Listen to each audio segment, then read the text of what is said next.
On this episode of the askglynos Show, episode number 26, I discuss 4 common problems for all e-commerce businesses. Stay tuned.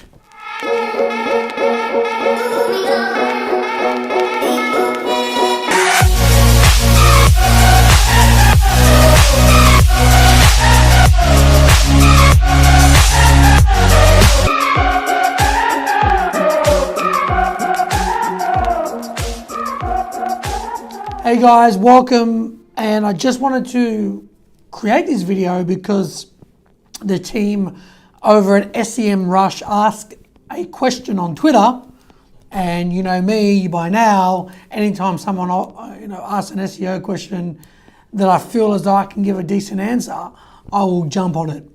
So one of the questions that SEMrush asked was what has been, or to the effect of, what has been some of the biggest, and obviously asking SEOs, some of the biggest e-commerce related problems from a technical SEO perspective have you faced? And I thought, you know what, I've had so much experience in the e-commerce space over the last 10 plus years that I thought, you know what, I can think of 4 major problems that seem to rear their ugly head just no matter what campaign I worked on. If it was an e-commerce client, it was bound to happen. And this is in no particular order, but number 4, and I'll work my way down, never-ending looping of pagination. And the majority of the time, all my SEO clients that were obviously in the e-commerce space were very large websites, very technically driven, and they have a lot of products, and a lot of products can go in multiple categories. But one of the biggest problems I've faced in e-commerce has been pagination. That's definitely on the list. I've seen Google crawl get stuck in loops so badly that even new products that get added to the website don't get indexed naturally without some manual intervention, are not getting indexed as quickly as possible. And a lot of the time, pagination pages will get indexed.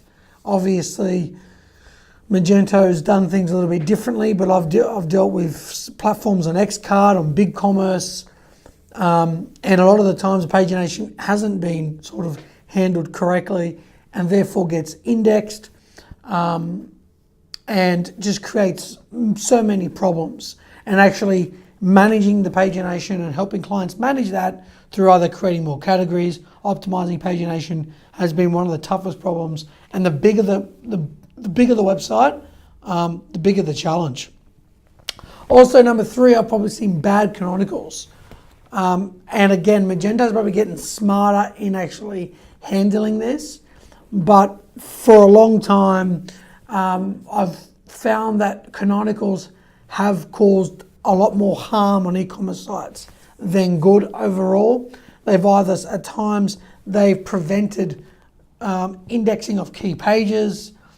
Sometimes they weren't applied when they should have been, getting filter pages indexed.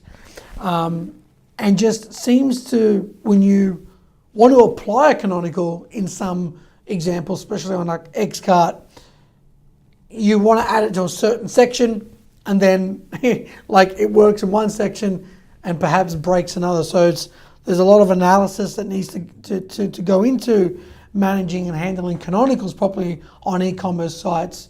From my experience, from what I've dealt with, to make sure that if you do apply them or you do either add them or remove them, any sort of ripple effect that may have on other pages. I think that sort of analysis is absolutely key. Second, I think I've had, and I probably would say in order of importance, but anyway, duplicate metadata. So some SEOs would, and they're probably right in saying that duplicate metadata does not impact your SEO directly. And I won't fight them or argue with them. And to an extent, I agree with them. But it definitely does indirectly, and is definitely does not allow the website to be completely optimized. And what I always say to clients is to also maximize the potential landing page traffic. A lot of the time, SEOs will look at a web page as a potential landing page. No matter where that page is, if the page is getting indexed and it's a quality page, it serves as a potential landing page to gain traffic.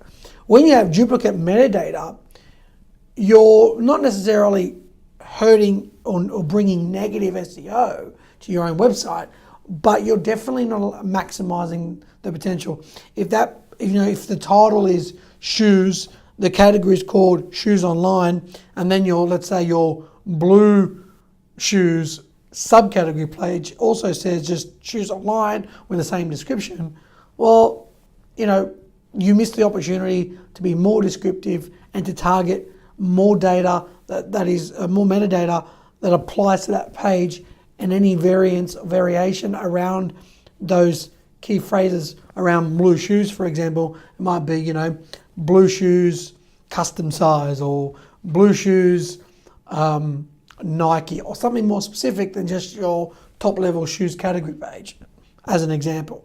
And so a lot of the time, being able to go in and make sure we have no duplicate metadata has often served as a great way to generate more traffic, and finding different variations has proved for us as a major benefit long term. So duplicate metadata isn't necessarily a primary problem, but it's definitely a problem that should be addressed. And obviously to maximize your landing page visibility and exposure, clicks and impressions. And I can go on for years just on the impressions and working and getting more clicks out of your impressions.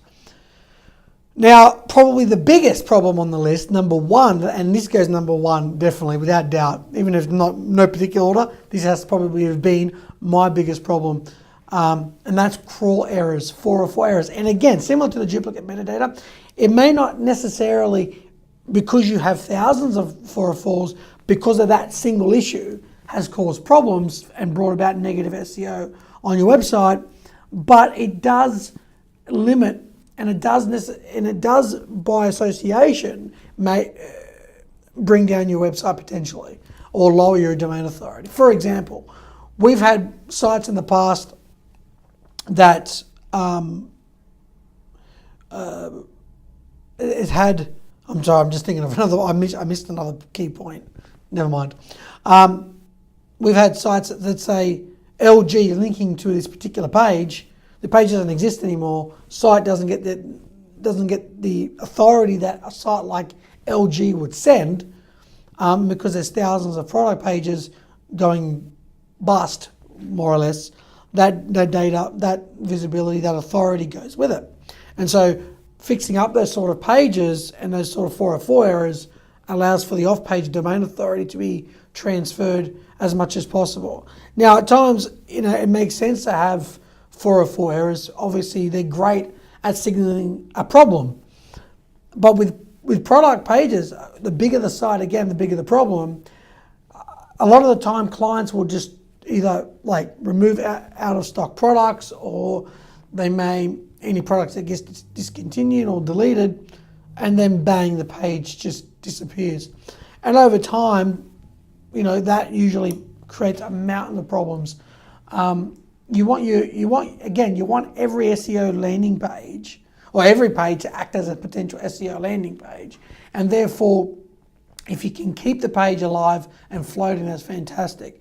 But you want to always reduce 404 errors and crawling errors, primarily because if someone either stumbles upon an external link or a Google search result, you want to be able to direct them to a page that provides at least similar products. If that product's not available, ABC no longer exists, here's a set of related products. It's like if you're walking through Target and you stumble upon the towels rack. You don't want the white towel, okay, but from one particular brand, but here are other white towels from other brands, and it doesn't just go whoa, don't enter here, the towel you're looking for doesn't exist, do not come here, go away, go to Kmart. It doesn't do that, right? So in the real online world, you need to sort of handle that same problem. Let's not create panic, right? If my mum stumbles on a 404 error page, she will call me up and say, I think I broke the internet. So from the average customer that lands on a page like that, either from a Google search or a link, you want to make sure that those sort of pages are being properly handled. Thanks a lot, guys. Have a great day.